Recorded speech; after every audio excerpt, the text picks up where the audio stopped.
Hello everyone, welcome to MPPSC hub. आज हम देख रहे हैं जीएस पेपर 2 का टॉपिक क्या आपका रहेगा, नियंत्रक एवं महालेखक परीक्षक, है ना, सीएजी जिसे बोलते हैं। सीएजी का फुल फॉर्म आपको मालूम है कि controller and editor general of India. ठीक है, तो इस टाइप का ये आपका होगा।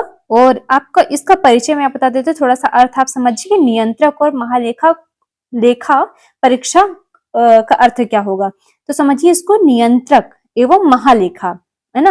जहां पे मैं बोलूं सीएजी तो समझिएगा नियंत्रक एवं महालेखा की बात हो रही है। तो ये भारत का क्या है, संवैधानिक प्राधिकरण है।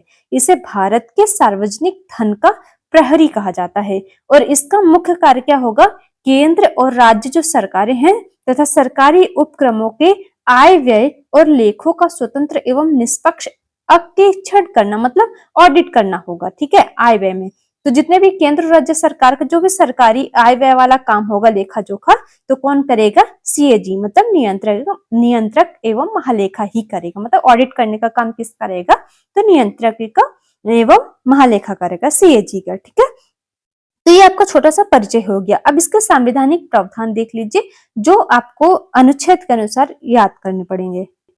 देखिए, संवैधानिक प्रावधान में आपका क्या रहेगा, अनुच्छेद 148 क्या कहता है, सीएजी का पद मतलब नियंत्रक एवं महालेखा का पद, नियुक्ति एवं स्वतंत्रता किसमें दी गई, अनुच्छेद 148 में। अब 149 क्या है, इसकी शक्तियां एवं कर्तव्य है।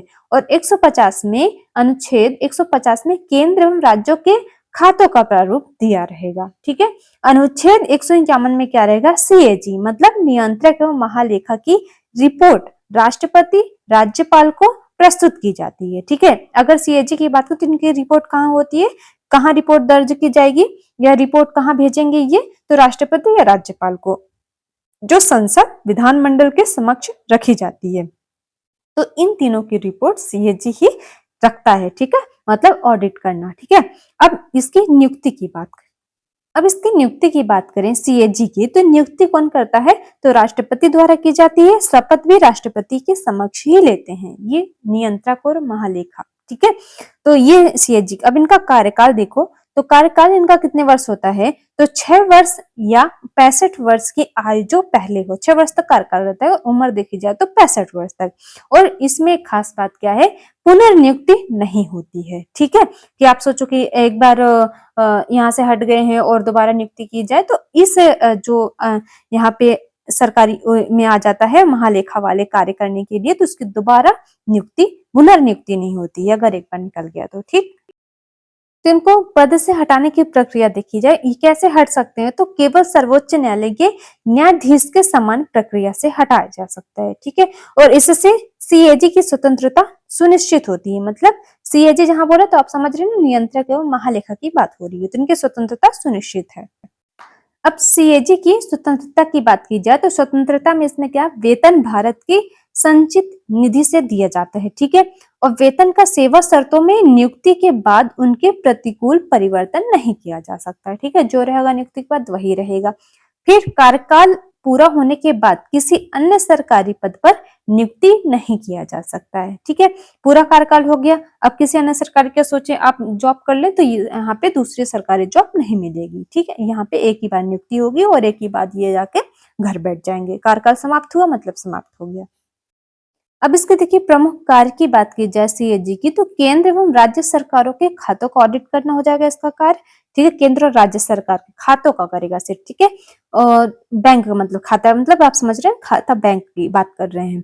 और सरकारी कंपनियों का, निगमों का अंकेक्षण करना, मतलब अंकेक्षण का हिंदी इंग्लिश वर्ड में समझना ऑडिट है ना, अंकेक्षण मतलब यही होता है।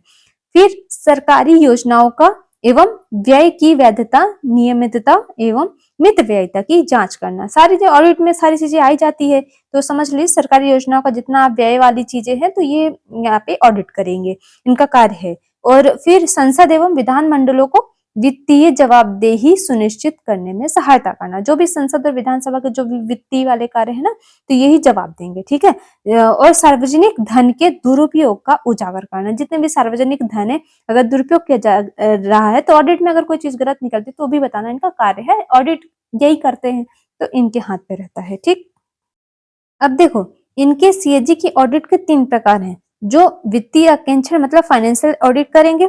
अनुपालन अंकेक्षण मतलब यहाँ पे क्या लिखा है, कॉम्प्लायंस ऑडिट, ठीक है। कार्य निष्पादन अंकेक्षण मतलब परफॉर्मेंस ऑडिट, मतलब तीनों प्रकार के अनुसार ये ऑडिट करेंगे। इनका ये कार्य मतलब तीनों प्रकार की ऑडिट इनके हाथ में होती है, ठीक है। अब देखो महत्व की बात की जाए तो वित्तीय पारदर्शिता बढ़ाता है, भ्रष्टाचार एवं अनियमितताओं पर नियंत्रण रखता है, सरकार की जवाबदेही सुनिश्चित करता है, संसद की लोक लेखा समिति मतलब पीएससी को प्रभावी बनाने में सहायता करता है। ये इसकी महत्वता है, ठीक है। तो इतनी सारी चीजें महत्व में आएगा, 5 पॉइंट आप लिख देंगे तो भी बेहतर है, ठीक है। अब इसकी हम सीमाएं की बात करते हैं, इनकी सीमाएं क्या क्या है। अब देखिए सीमा की बात करें तो सीएजी केवल ऑडिट करता है, दंड नहीं दे सकता, ठीक है। जो भी होगा वो यहाँ पे आपका कौन करेगा, जज के हाथ पे रहता है कि आपका कार्य कहाँ पे जा रहा है, वो ऑडिट में जो है वो लिख देगा, ठीक है। फिर रिपोर्ट और कार्यवाही सरकार एवं संसद विधानमंडल पर निर्भर करती है, कार्यवाही करने के बाद इन पर निर्भर करती है। फिर ऑडिट समंतक व्यय होने की बात किया जाता है, तो इसकी सीमाएं हो गई, ठीक है। ये चीजें ध्यान रखना। अब इसके निष्कर्ष में क्या लिख सकते हैं, नियंत्रक एवं महालेखा परीक्षक भारतीय लोकतंत्र में वित्तीय उत्तरदायित्व, पारदर्शिता और सुशासन का प्रमुख स्तंभ है, ठीक है। इसकी स्वतंत्रता और निष्पक्षता सार्वजनिक धन के उचित उपयोग तथा लोकतांत्रिक जवाबदेही को मजबूत करती है, ठीक है। बस इतना सा आप छोटा सा निष्कर्ष लिख सकते हैं। तो आपके ये कंप्लीट होता है नियंत्रक एवं महालेखा परीक्षक, ठीक है, सीएजी। ये आपका कंप्लीट हुआ। अब जाते जाते चैनल को सब्सक्राइब करते जाइए और वीडियो को लाइक कर दीजिए और शेयर करते जाइए। मिलते हैं नेक्स्ट वीडियो के साथ।